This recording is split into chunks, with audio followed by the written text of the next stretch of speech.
नमस्कार दोस्तों, हमारे देश में गाय को माता का दर्जा दिया जाता है और वैसे भी हर किसी के लिए गाय पूजनीय होती है।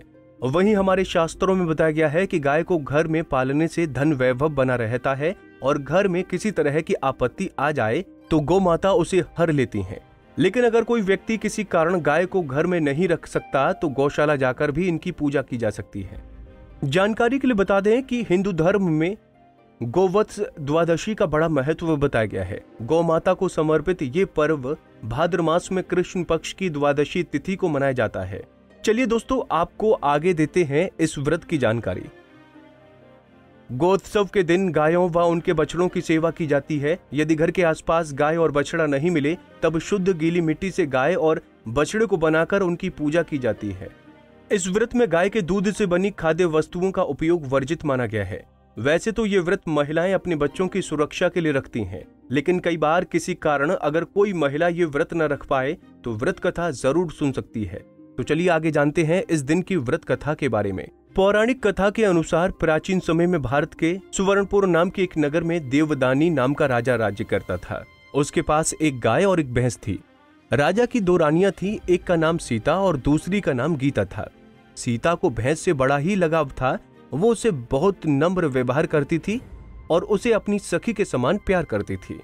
राजा की दूसरी रानी गीता गाय से सखी सहेली के समान और बछड़े से पुत्र समान प्यार व व्यवहार करती थी। ये देखकर भैंस ने एक दिन रानी सीता से कहा, गाय बछड़ा होने पर गीता रानी मुझसे ईर्ष्या करती है। इस पर सीता ने कहा, यदि ऐसी बात है तब मैं सब ठीक कर दूंगी। सीता ने उस दिन गाय के बछड़े को काटकर गेहूं की राशि में दबा दिया। इस घटना के बारे में किसी को कुछ भी पता नहीं चलता, किंतु एक बार जब राजा भोजन करने बैठा तभी मांस और रक्त की वर्षा होने लगी। महल में चारों ओर रक्त और मांस दिखाई देने लगा। राजा की भोजन की थाली में भी मल मूत्र आदि की बास आने लगी। ये सब देखकर राजा को बहुत चिंता हुई और उसी समय आकाशवाणी हुई, हे राजा, तेरी रानी ने गाय के बछड़े को काटकर गेहूं की राशि में दबा दिया है। इसी कारण ये सब हो रहा है। कल गो उत्सव द्वादशी है, इसलिए कल अपनी भैंस को नगर से बाहर निकाल दीजिए और गाय व उसके बछड़े की पूजा करें। इससे आपकी रानी द्वारा किया गया पाप नष्ट हो जाएगा और बछड़ा भी जिंदा हो जाएगा।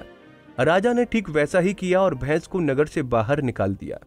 तो दोस्तों, ये थी गो उत्सव द्वादशी की व्रत कथा।